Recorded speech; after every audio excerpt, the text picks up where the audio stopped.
Well, I'm going to go ahead and get started because we have a full evening. And I know some people will join us as I'm doing the introductions here. If you haven't already, be sure and hit your mute button in the lower left-hand corner so we don't get any background noise. Really appreciate that. Welcome to our Wings for Widows community Zoom call.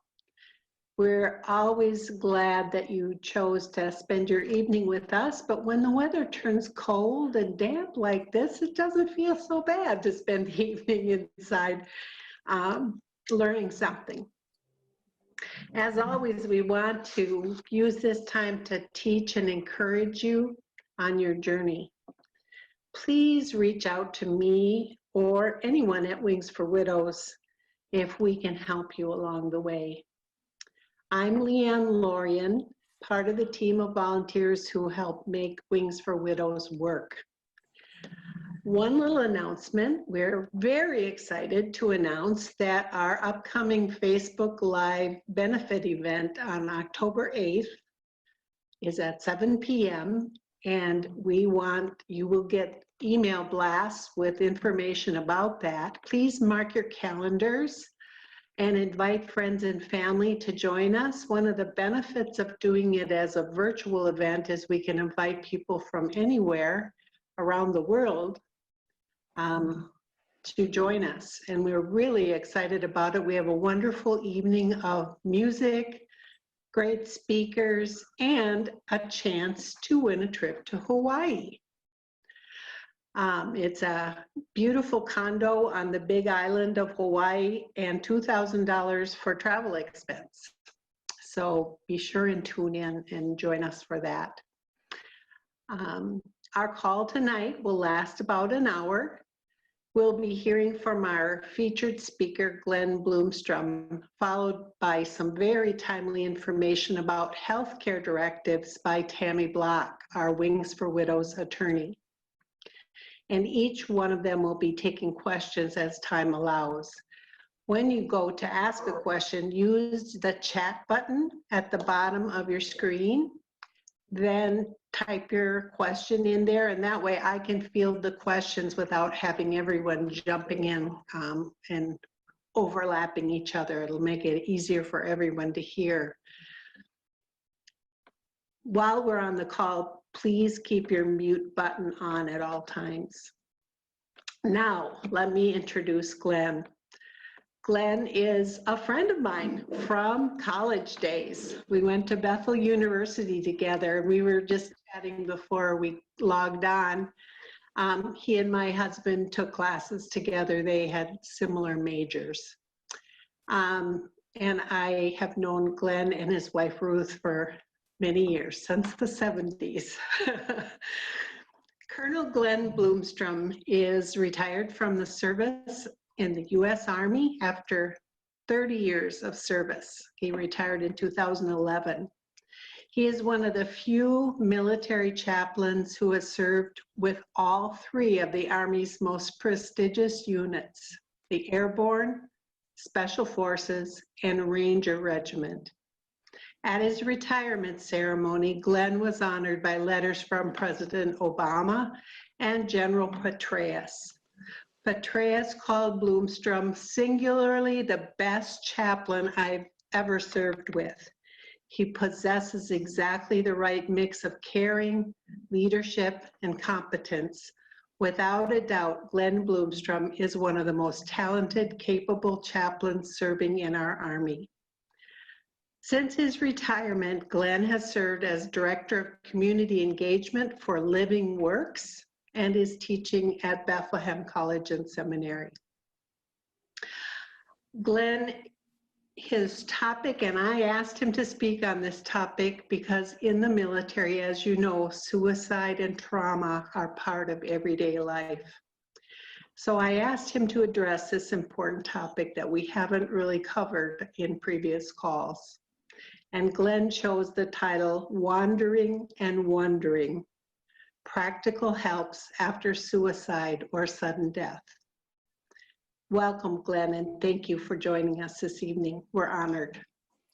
Thank you, Leanne. I don't know where you got that information about David Petraeus, but that's very kind of you to mention that. And it was a real privilege to serve for those years in the military and really to care for your sons and daughters and America's treasures.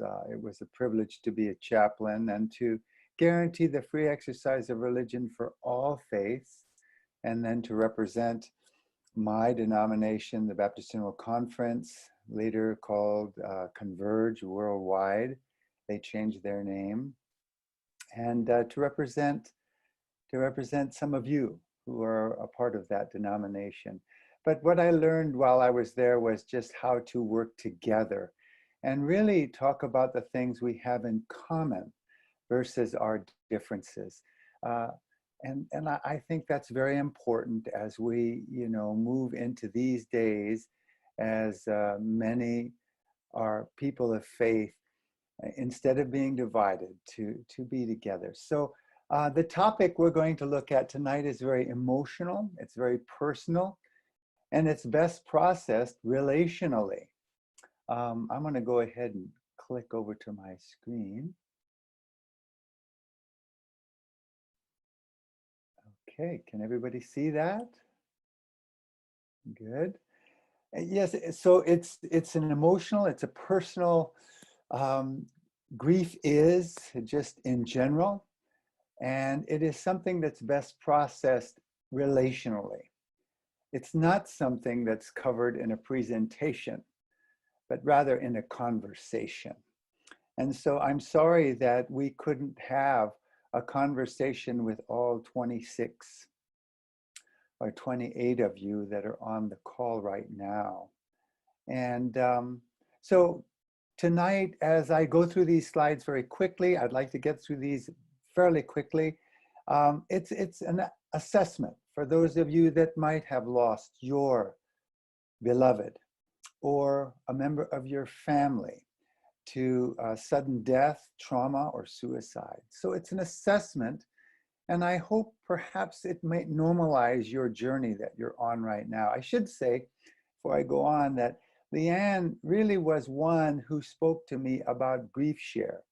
And I've been involved in that ministry now with my wife for like 3, and we will soon begin our 4th iteration of that 13-week series. I can't recommend it enough. And in there are videos and opportunities for people to assess and normalize their own experience. But what we do there is we talk about it. So if you're here just helping someone, I hope that this content can be applied in the process of a conversation. So I like that, wandering and wondering. And I should say that a lot of this content came out of a book that was footnoted at the bottom of the very first slide by Beeble and Foster. And the title of it is Finding Your Way After the Suicide of Someone You Love. It's a very good book, and it comes from a faith perspective. But as we move through this grief journey, these are all overwhelming feelings that someone might experience. The daze, the fog, the confusion, the disorientation of shock and numbness, anger toward God, self, or others, fear of losing someone else that you love, or fear of ever trusting someone again, depression, hopelessness, feeling that life has no meaning or purpose, a loss of appetite, dizziness, shortness of breath, extreme fatigue, guilt, feeling responsible, replaying the event over and over. If only, I should have, I could have. Rejection, feeling abandoned, isolated, lonely, feeling that your loved one did this intentionally to hurt you. Or vacillation. One day you might think you're moving forward and recovering, and the next you wish you'd never been born. These are complex feelings, and feelings, again, are best processed externally rather than kept inside. Also, in this phase of, in this kind of grief, there are many wonderings. First, how do you even talk to people about this kind of death? When suicide is not a word that people are comfortable with using in various contexts, or how sudden the trauma was, how traumatic it was, if you were the one that discovered your loved one. You can't even talk about it without becoming just overwhelmed with emotion. How to handle the reactions of others. Here I'm trying to talk, but I'm more concerned about others, or why this happened. And that's a real theological question, and sometimes almost a question that is on the verge of superstitious beliefs. What to do with one's loved one's possessions? That's very common in all types of grief. If you'll ever sort out, for people of faith, the questions and the experiences you may be struggling with in terms of a worldview that was very secure and clear, and now the problem of evil, the suffering is deep, and only the Psalms can perhaps put into words what you're feeling. The disappointment of not having the family meet your needs, or friends, and then all the ups and downs, flashbacks, constant reminders of the deceased, of your loved one, that immerse you in pain again.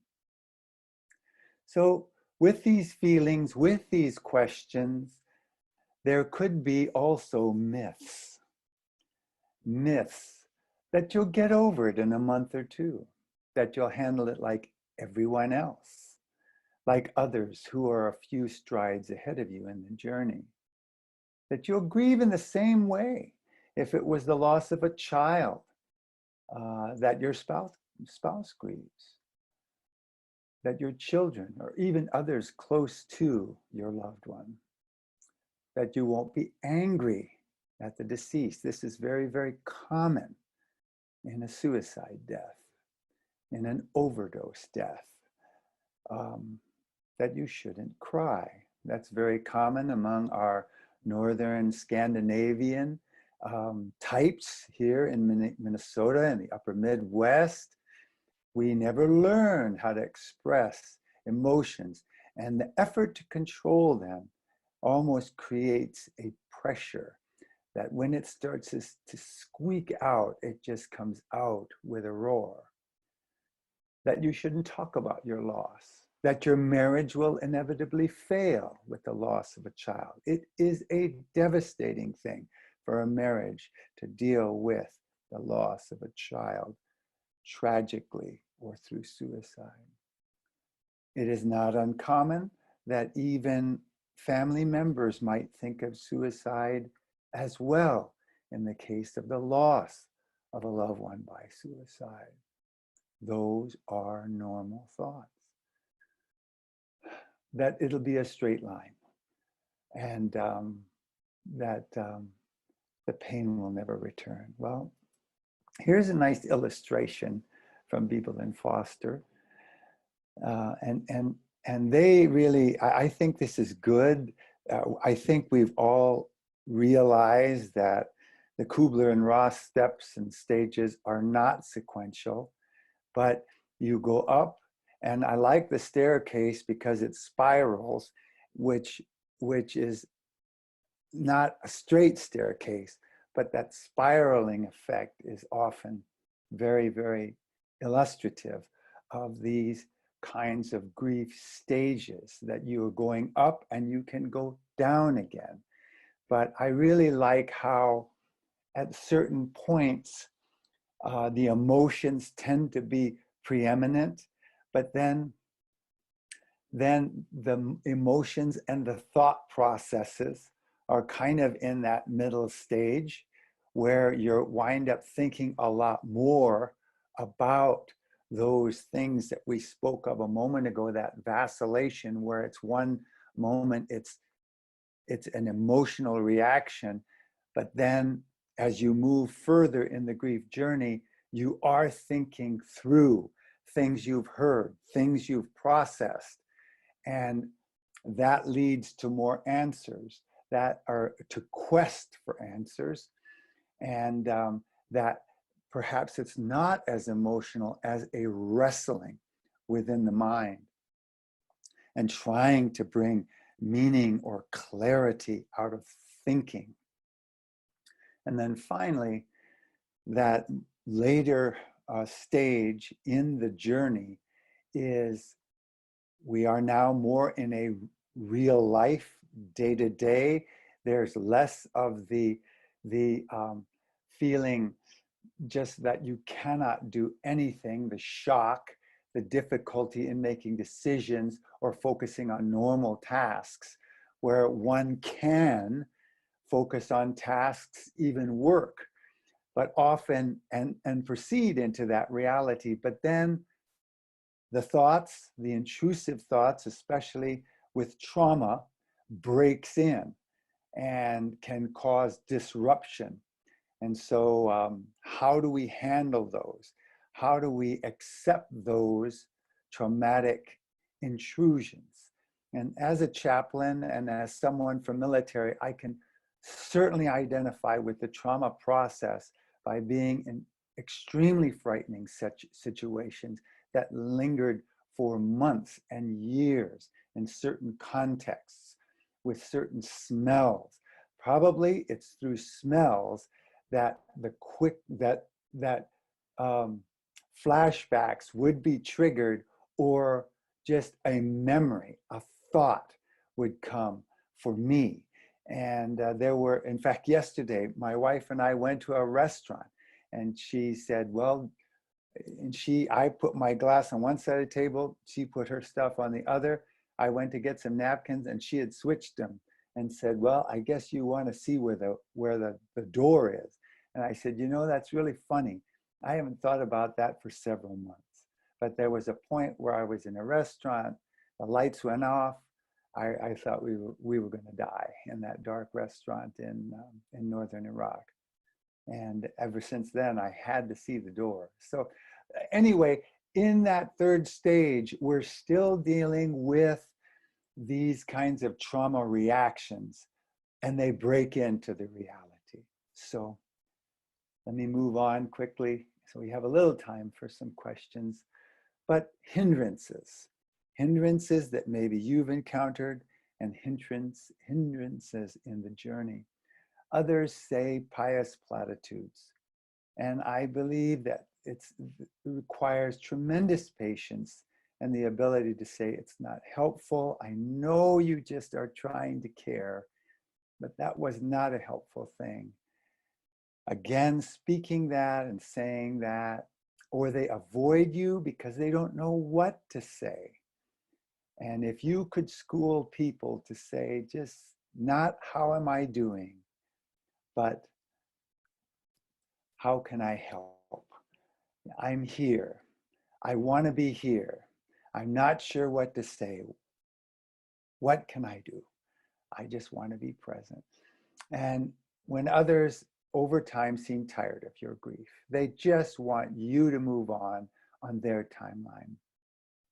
And then, of course, we are our biggest hindrances, not willing to tell our story or share our pains, ignoring our grief, immersing ourselves in work, compartmentalizing our grief, self-atonement, finding ways to punish for the guilt we might feel with the if only, I should have, I could have, why didn't I?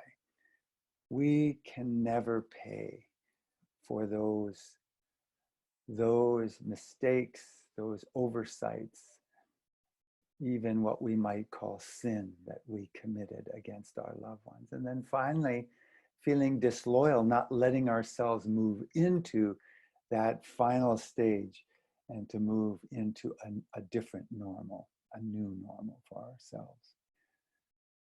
And then, of course, things that help, sharing the journey with others, being in a class like Grief Share. Thousands, hundreds of thousands of people use this. It is faith-based. The message is not heavy with faith, but it really sets a context for people to talk. And then we're not perfect. And also for us to adjust our expectations of others, to share our journey with other survivors. If you are a suicide survivor, to be in a survivors of suicide group is very, very unique. Grief Share has one session on suicide and traumatic death. Grief Share is for general grief, but to be in a survivors of suicide support group, they have many now. You do not have to go to metropolitan areas. Some are offered online. And it's an excellent way to talk about this unique kind of grief. Prayer. So prayer together, if you've lost a child, or prayer when these thoughts and things come up, to voice them out loud to the one who hears. There is a powerful process in marriage where you can voice in prayer to God, to the transcendent one. And in doing that in the presence of a child or in the presence of a family member is therapeutic for you to express those, but also it is reinforcing of your faith to say, without you, I will never make this through. But to voice the laments, they're all throughout the Psalms. My God, why have you forsaken me? Where are you from the voice of my crying? Why do you turn your face away from me? Moment by moment. And then reading, listening, journaling. For some of you that maybe are alone, putting these things onto words and then reading them out loud is very, very helpful. These are very simple, but the essence of what even a grief therapist would eventually encourage you to move toward. And then finally, for people of faith and even people who are investigating faith on this call, we know that this is an enormous question for people. And I found a book that I've really appreciated by Tim Keller, the former pastor of Redeemer Church in New York City, spoke to a lot of extremely intelligent people. Walking with God Through Pain and Suffering. He has 2 points, and I'm going to kind of wrap up now very quickly, but he has absolutely 2 points. If God is sovereign, he must be sovereign. He must rule and reign over all circumstances of life. Now that can lead one to anger and raging at God with lament, or it can also absolutely shift to this God who is sovereign, to the same God who sent. And this is where Christianity is so unique. We don't have a God who's overall looking down his nose, but he became one of us. He became a human being to cry out on the cross, my God, why have you forsaken me? Fully aware of our human mortality, our human condition, which is huge. And then finally, in the end, with the problem of evil, he says to Job, God says to Job, you may never fully understand my ways and my purposes. You cannot comprehend them. And so Keller, of course, lays this out in much more detail, but it's very helpful to at least see these 3 main points. So thank you. I will just leave it there with two things. I work for this company, Living Works.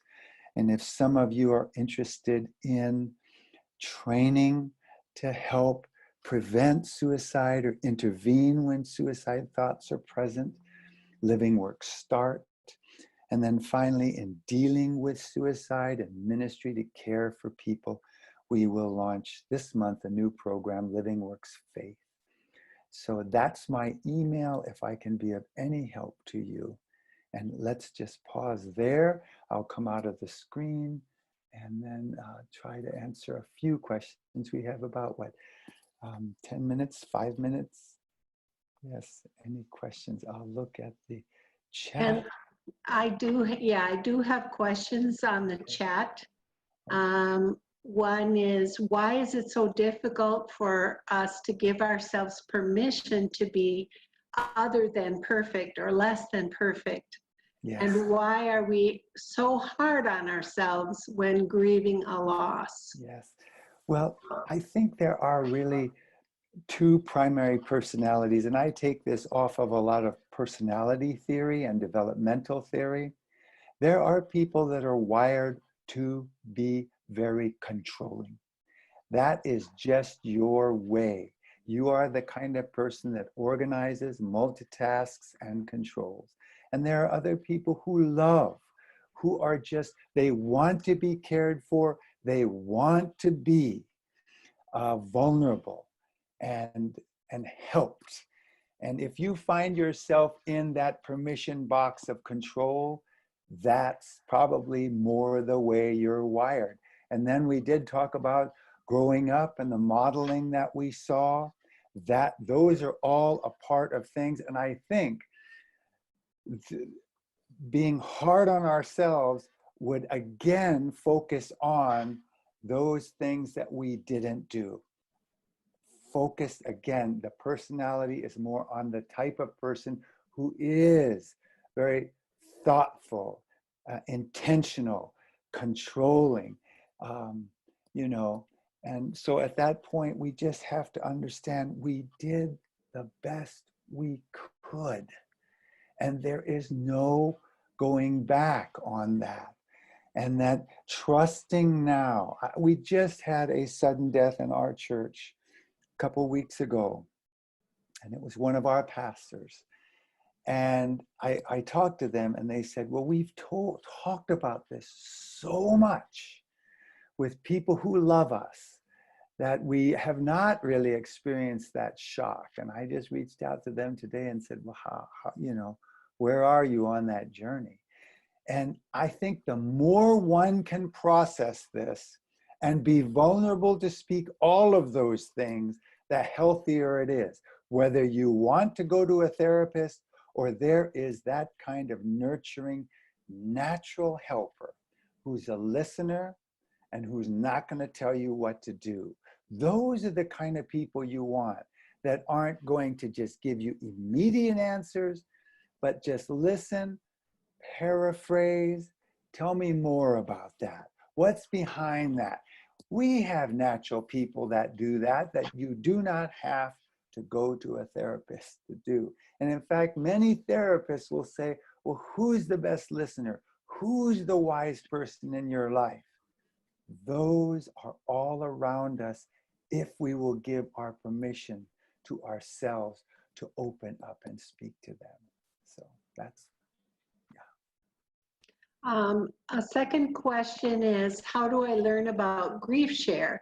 okay. And I can answer that question. Grief Sure. Share is a national organization. They have a website, and you can plug in your zip code, and it will tell you locations where it's being offered. And usually it's updated to when it's being offered and if it's virtual or actual, which I think right now most are virtual. We are doing a hybrid of that at our downtown church, Bethlehem Baptist Church. We will have some people in the room, and then we will have Zoom for others. So, and that's really during the day, which is a very unusual one. I think it's going to be 1 or 2 o'clock. I can't participate this year. But yeah, you could participate in a grief share group in Atlanta if you wanted to over Zoom. And that, I cannot recommend that enough. In fact, Leanne, she changed churches because they had a grief share and was greatly helped by that. Mhm. Sorry, I'm not sure if you wanted that told. It's okay. But it was a good thing. And when I saw Leanne after Dave passed away, he said, you know, the best thing I did was going to this grief share. It is very faith integrated, but it's not overwhelming. There's no pressure.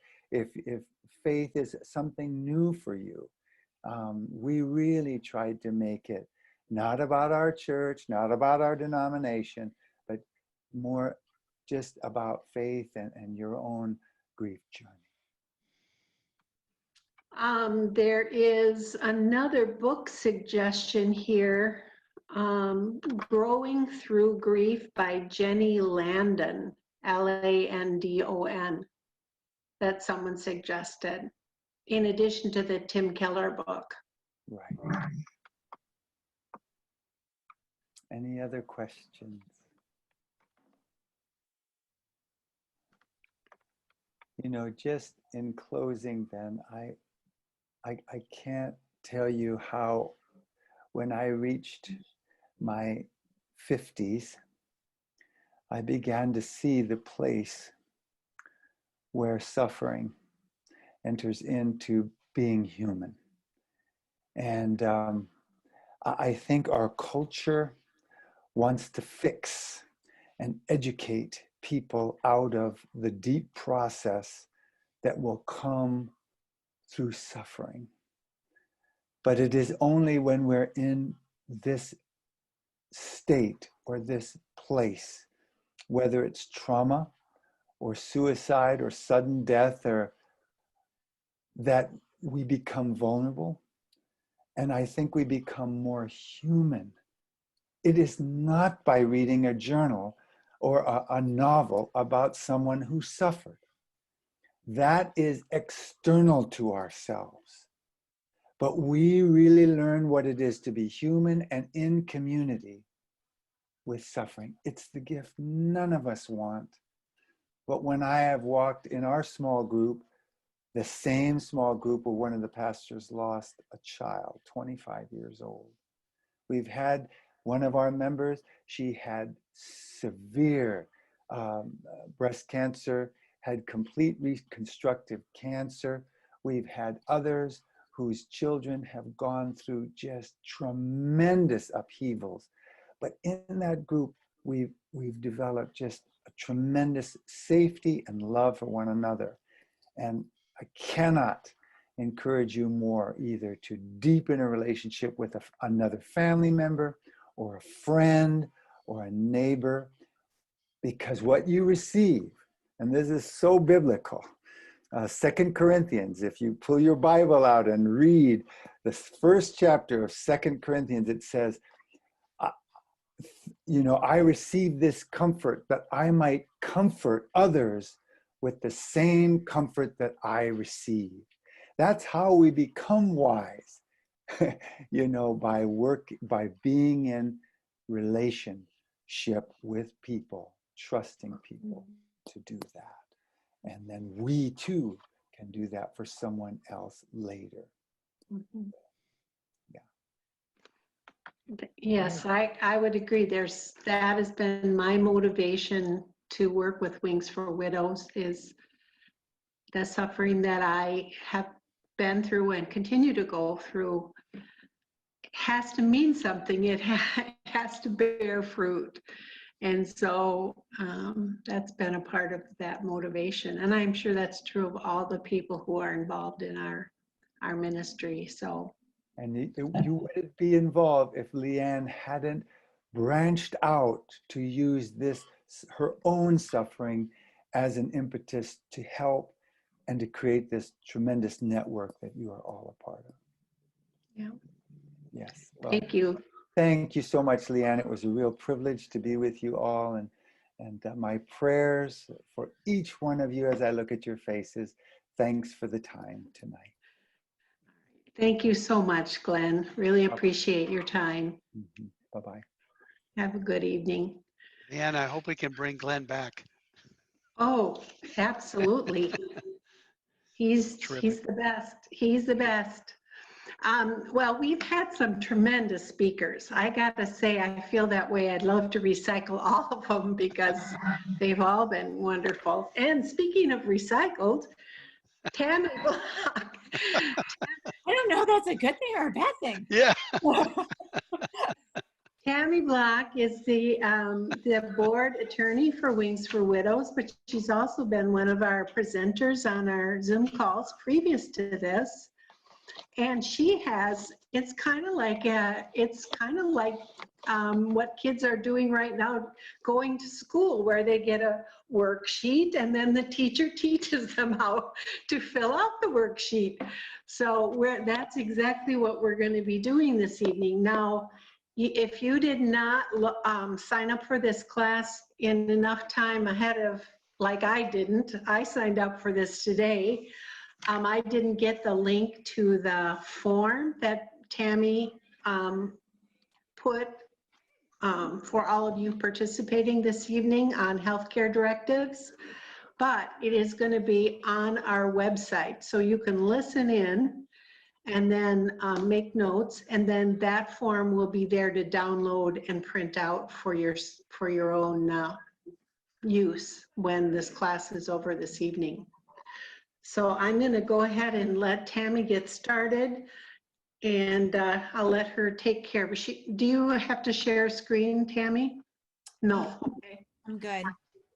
I will let you go. Here you go.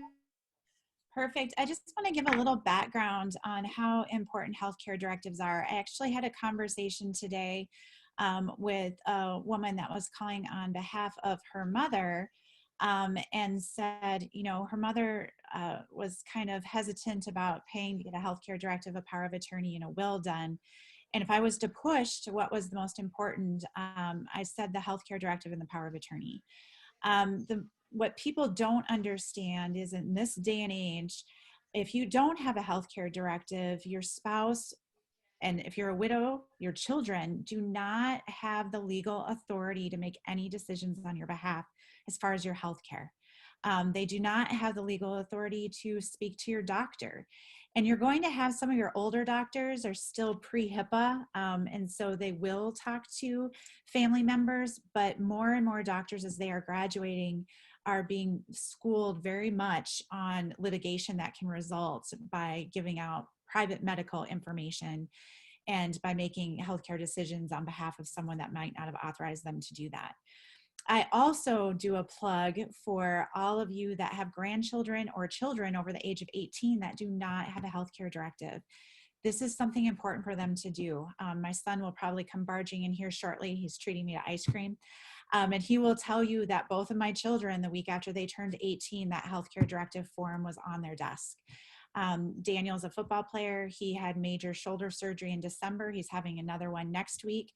They wouldn't even tell me what time I needed to have him for surgery. We had to have that healthcare directive done. So more and more, you will find that the old school doctors are going to be retiring, and we're going to be getting those new doctors in. So you need to have that healthcare directive done. If you don't have the healthcare directive done and you do have someone that needs to make healthcare decisions on your behalf, they're not allowing you to do that, then your loved ones are going to have to go to court and get a guardianship. It is very costly, thousands of dollars, and very timely, especially now with COVID, because the courts are backed up and they're doing everything via Zoom meetings. So I say this is a very easy thing to do. We're going to quickly walk through it. When we share my website, we'll also share my email address. Please don't hesitate to reach out to me. I'm happy to answer questions, no cost, just to get the form done. This is actually something you can do on your own. You don't have to have an attorney help with, and you don't even have to get it notarized. So we'll walk through it here. I'll answer any questions here today. For those of you that don't have the form and you get the form and you have questions, please let me know, and you will be able to get it done all on your own. So the first page of the healthcare directive, for those of you that have it, is pretty self-explanatory. It's your information, who you're nominating as your healthcare agent. That's the person that will have the authority to talk to your doctor as well as make healthcare decisions. I say be careful about who you choose as your healthcare agent. Make sure that they are comfortable with the decisions you are asking them to make. I will give a perfect example. The first time I did a healthcare directive, they were called living wills, and I did it in Illinois. I was a third-year law student, and I was pregnant with my daughter. And I asked my husband to be the healthcare agent, and one of the restrictions I had was after 30 days of being on life support, I wanted to be removed. As a young husband and soon to be father, he told me, he goes, I'm not going to do that.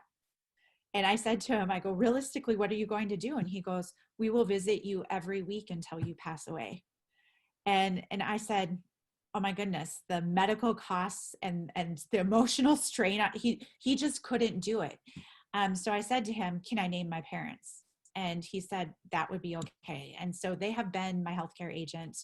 My daughter will be 23 in November. So they have been my healthcare agent for 23 years because they're comfortable with those decisions. So especially if you have young adults in their 20s, like my kids, I feel it's too much of a burden. So be very thoughtful. That is the most important part of this entire form, I feel. That is the only part of the form that is really legally, a legal obligation is the healthcare agent. And I'll talk about that a little bit more as we get into the form. But that is your most important piece, is whom you name. And then having an alternate in case that person isn't able to act on your behalf. On the second page there, really at the bottom of the page is where you have some decisions to make. They're pretty self-explanatory. So if any of those apply to you, then go ahead and put your initials in there. We don't have any males on the line except for Chris today. If you do have male children or grandchildren, you will be able to tell if they have cheated on their form by marking the very bottom one that says, in the event I am pregnant. And believe me, I've had male clients do that, cheating off of their wives. So that's how I can always tell if they've cheated. And I'm like, why are you cheating? This isn't a failed test. But so on that second page, really, it's just the bottom. If any of those apply to you, you initial those. On the third page is where you're going to make a decision a lot of people think of as a DNR. So this is our CPR options. And so you do have 3 options on that page.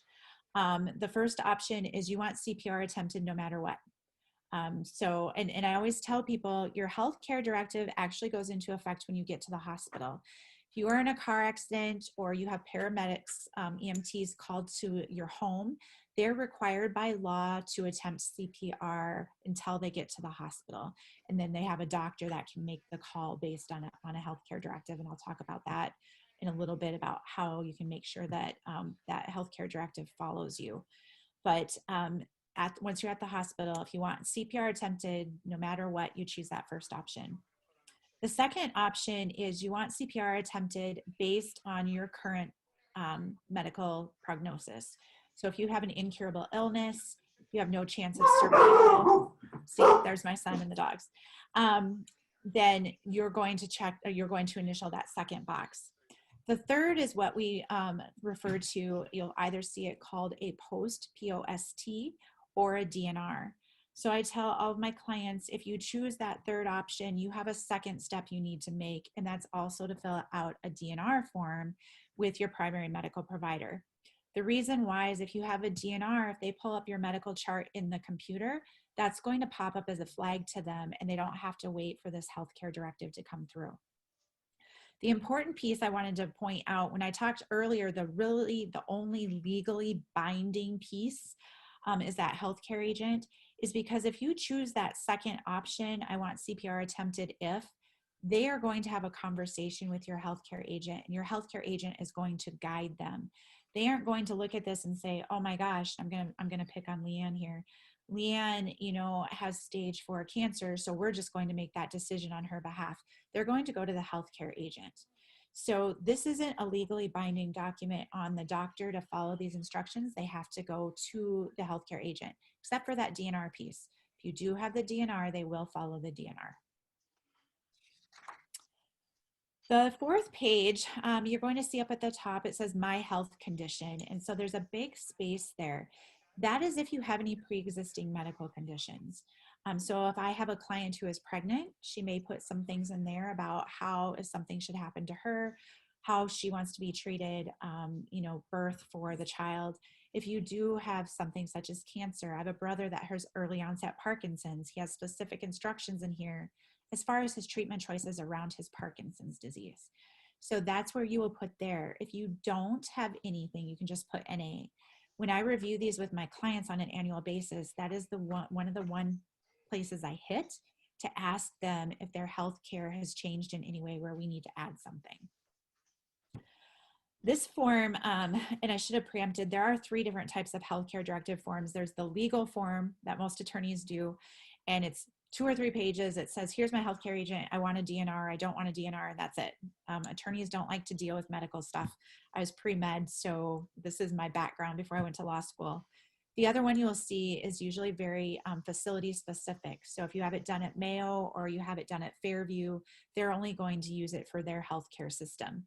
This form that I use with all of my clients is the one that has been approved by the Minnesota Physicians Association, and it can be used anywhere. The one part of this form that I don't like is on page 4. They updated this 6 years ago, and I wish they would continue to update this. But you get a choice. When we had the CPR, you had the 3 choices, and here it's either all or none. So what I tell my clients is either you want to stop or withhold all treatments, and that's your none, or there may be some treatments that you still want. So I say if there are some treatments you still want, you initial that second box, you cross out anything you don't want, and then you put explicit instructions at the bottom of that sheet. I'll use myself, for instance. I want pain medication and I want hydration. That's all I want. This has become a hot topic actually in COVID because a lot of my clients didn't want ventilators, because your picture of a ventilator was you're on a ventilator and you're on a ventilator for good. It's your life support. In the time of COVID, you might be on a ventilator for 24 to 48 hours just to get you through that one period until you can start breathing on your own while they've been giving you the steroids and your antibiotics and your antivirals. So now I have a lot of clients just putting a time stamp on it. So if I've been on a ventilator for 5 days or something like that. So that is one thing that I have seen change during COVID is that ventilator piece here. Again, I go back to this. The doctor's not going to look at this and say, this is what Leanne wrote in her healthcare directive. They're going to take this as a conversation piece to your healthcare agent and say to your healthcare agent, okay, here's the prognosis. This is what they wanted. Let's have a conversation about this. So these are instructions to your healthcare agent. It's not drawn in the sand, black and white. So again, having the conversation with your healthcare agent about what you have in here is very important. Page 5 talks about organ donation, autopsy. Those are pretty clear cut. And then any other comments or instructions you have for your healthcare team, anything that hasn't been covered in here. I see a lot of my clients put additional information in there when they've gone through this process with a loved one, whether it be a spouse or a parent, or they might have gone through the process themselves already once before, and they know what they've seen what they want and what they don't want. So this is kind of your free space to put very specific things. So feel free to use that. It even allows you to put an additional sheet. You'll see there if you have additional instructions, you can attach that as well. The last page that you fill out is page 6. It says optional up at the top. I highly encourage my clients to at least answer the first 2 questions. The things that make life most living for me and my beliefs when life would no longer be worth living. Because again, this is a conversation piece and they're going to be having that conversation with your doctor about what your prognosis is. And so this is going to help them guide that conversation. And I find that for some of my clients, it's the mental capacity. For some of my clients, it's the physical capacity. I'm very surprised. My son put a lot of thought into this. I was very impressed. So you'll find that some people are just very short, and some people put a lot of thought into it. Following our conversation tonight, also the question, you know, as you're nearing death, what you would like from a spiritual perspective, and that religious affiliation is also important. And down at the bottom there where we have other wishes and instructions, if you do have a specific requests regarding your remains, such as cremation or things like that, I tell you to put that there, because that helps the hospital to decide how your remains should be treated and make sure that those wishes are followed. So I get that question a lot, where do I put that? So for instance, I want to be cremated. And so I have that in there so that they can let the funeral home know, so that those things are taken care of. The nice thing, the next page is the signing page. The nice thing about this form is it does not have to be notarized. So you can sign this and have 2 witnesses sign it. The only requirements for the witnesses is they cannot be your healthcare agent or your successor, a healthcare agent, and they have to be 18 years of age. So once you fill this out, if you can just get 2 people, family members, neighbors, if you are going to church, if you can get a couple members of your church group to witness this, then it is legal, which saves you having to go find a notary. It saves you from having to go to an attorney. And then what I tell people is once you have it legally executed, you do want to give copies to your healthcare agent and your successor healthcare agent. You want to give one to your primary healthcare provider. You want to carry one in your glove compartment. So remember when I talked about the EMTs, they're going to look in your glove compartment. I was told this by a trained EMT. They will look in your glove compartment for that healthcare directive, and they will grab it to take it to the hospital in case you're being taken to a hospital that is not within your provider networks. They don't have it on file. And the EMTs are trained, believe it or not, to look above your refrigerator. So I tell people, you know, put one above your refrigerator. If they should come into your home, that's where they are going to look, so that you have a copy there as well.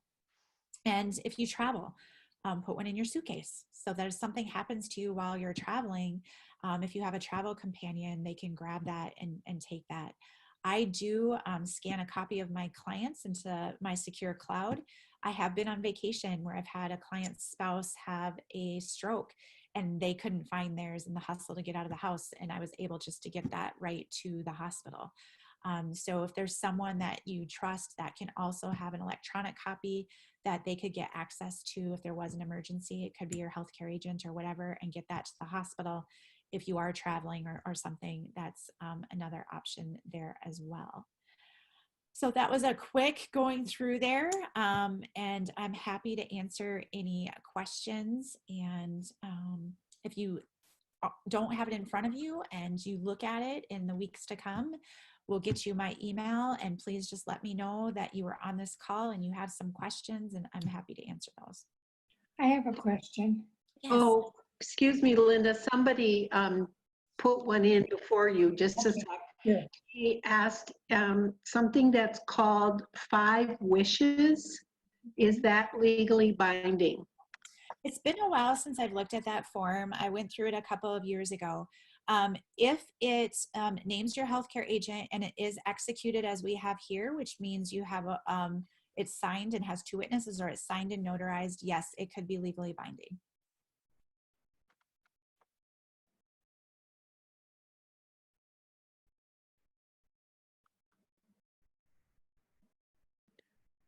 Does anyone else have a question you want to type in the chat box before we let Tammy go? Did Linda have a question? Yeah, Linda, did you have a question? Yeah, I do. I don't know how to do the chat box. That's okay. I have healthcare directive that's from Alina Healthcare. That's where I go for my healthcare. Yeah. Is there an advantage to doing the kind like you mentioned that isn't for any particular hospital? Yep, as long as you have that one, as long as you give copies like I've suggested and those people have access to it, if you go to a different hospital system, you'll be fine. Mm-hmm. The thing that I thought of too is that I need to be aware of whether my husband passed away already and I'm alone, I have no children. And I have to be aware of my sisters are all older than me. So, you know, I don't know if they will be available. So I thought about choosing a niece to have another as the alternate one. I do recommend having as an alternate someone that is younger than you. I mean, that doesn't guarantee anything in this day and age, but having someone younger than you. And I also do recommend you, and however you want to do this, that you put a reminder to yourself to review this once a year. This may sound morbid, but on New Year's Day, I go through all of my documents and just review them to make sure they're up to date. That's just my reminder.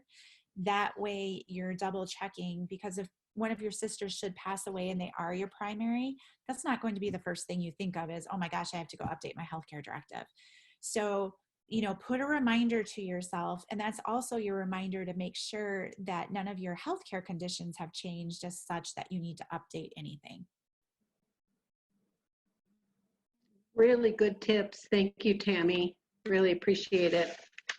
I know we're just a little over time. Well, not quite, but I wanted. Good job. We did it. But thank you so much. It's so practical and really important, and especially those of us who are widows. You've got to. It was always your spouse who was this for you, and now you have to find someone else, and probably that's the hardest part. Yes. I wanted to mention that all of these calls are recorded, so you can go back if you go on our website and you can click on former Zoom calls and listen to any one of them over again, or ones you might have missed. And next time, 2 weeks from now, is September 23rd. Can you believe that?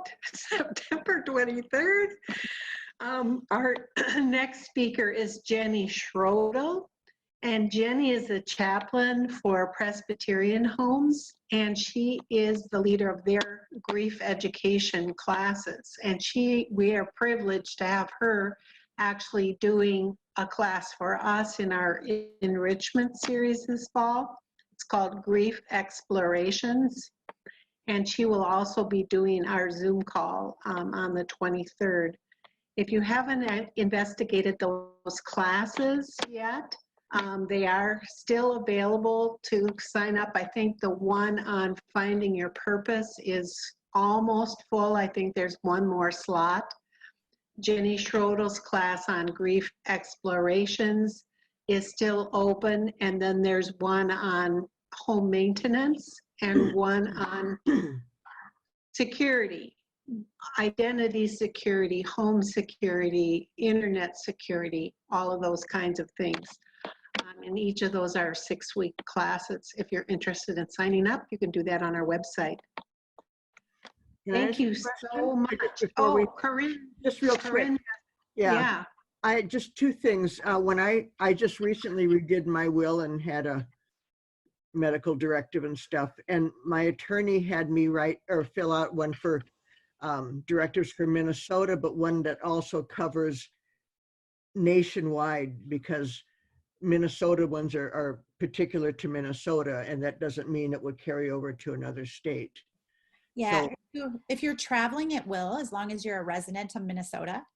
And so when I have clients move, we get them a new form from wherever they're going, because the national ones aren't always honored state specific. So, yep. And the other thing is, my son is a paramedic, and I just texted him when you said that about checking the glove compartment and stuff. And he said, why would I do that? So apparently it's not standard. Yep. The paramedics I know say that they check. So yeah, so it's just not standard apparently. So and the other thing that I can tell you as well, for paramedics as well, and for your emergency personnel, is when you do go get your driver's license, they give you an option of stating that you have a healthcare directive. If you have that on your driver's license, that helps them as well. Yeah, I do. Well, and here's an idea. You could have it tattooed. No, you can't. That's not legal. I'm kidding. Oh, okay. I'm kidding. I'm totally kidding. Oh my goodness. Well, How do you notarize that? That's why it's not legal, yeah. Tim, and now the form we just did tonight, we don't have to have it notarized. Nope. In the state of Minnesota, you have two options. You can either have two witnesses or a notary. You don't have to have both. Yep. Isn't that? So now the state of Minnesota is kind of backward, as we've discussed, on some things, and so forward thinking on others. Isn't Right? that strange? This is one of the forward-thinking things. We'll take it. Oh my. Well, Good again, humor. thank you very much. And thanks to everyone who has joined us this evening. I hope to see you again in a couple of weeks. And meantime, stay warm and stay healthy, please. Tammy, did you say you would give your email in case we had questions? Yeah, Leanne's going to follow up with an email to all the attendees with my Oh. email, as well as a link to the document if you weren't able Oh, to get it. great. Yep, Thank you. you're welcome. Thank you. Good night.